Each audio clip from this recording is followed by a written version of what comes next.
వైఎస్ఆర్సీపీ రాయలసీమ ప్రాంతీయ కేడర్ సన్నాహక సమావేశం తిరుపతిలో జరిగింది. ఈ సమావేశానికి రాయలసీమ ప్రాంతానికి చెందిన మంత్రులు, ఎంపీలు, ఎమ్మెల్యేలు, నియోజకవర్గ ఇన్ఛార్జీలు హాజరయ్యారు. ఎన్నికల ప్రచారంలో భాగంగా అనంతపురంలో జరగనున్న సీఎం వైఎస్ జగన్ సిద్ధం సభకు ఏర్పాట్లు, జన సమీకరణ కోసం చేయాల్సిన కార్యక్రమాలపై సమావేశంలో చర్చించారు. ఏలూరులో సిద్ధం సభ ఫిబ్రవరి 3కు మారిన నేపథ్యంలో త్వరలోనే మరో తేదీని ప్రకటించనున్నారు. ఈ రకంగా తెలిపారు మంత్రి పెద్దిరెడ్డి.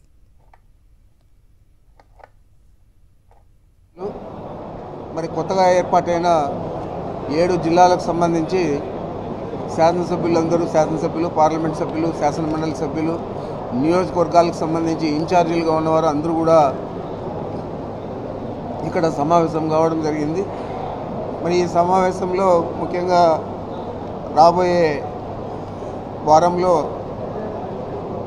జరిగే క్యాడర్ మీటింగ్ను ఏ విధంగా ఆర్గనైజ్ చేయాలా, అది అనంతపూర్లో ఏర్పాటు చేస్తూ ఉన్నాం. అనంతపూర్కు ఏ విధంగా మన వారి నియోజకవర్గాల నుంచి జన సమీకరణ చేయాలా, మరి ఏమేమి అక్కడ ఏర్పాట్లు చేయాలా అనేది అందరూ శాసనసభ్యుల అభిప్రాయాలు కూడా తీసుకోవడం జరిగింది. మరి ఆ విధంగానే రాబోయే ఆ సమావేశానికి ఒక ప్రత్యేకత కూడా ఉంటుంది. ఎందుకంటే ఈ రాయలసీమ జిల్లాల్లోనే వైఎస్ఆర్ కాంగ్రెస్ పార్టీ గతంలో కూడా చాలా మంచి పెర్ఫార్మెన్స్ చేసింది. అప్పుడు పొరపాటున 3 నియోజకవర్గాలు ఓడిపోవడం జరిగింది.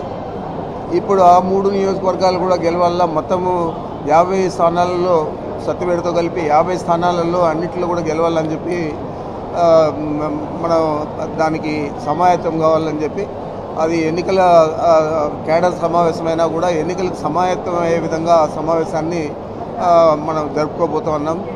మన ప్రీతం నాయకుడు ముఖ్యమంత్రి జగన్మోహన్ రెడ్డి గారు ప్రధానంగా దాంట్లో వారు ప్రసంగించేదే కాకుండా ఒక సూచన వారు దిశా నిర్దేశం వారు చేస్తారు ఎన్నికల గురించి.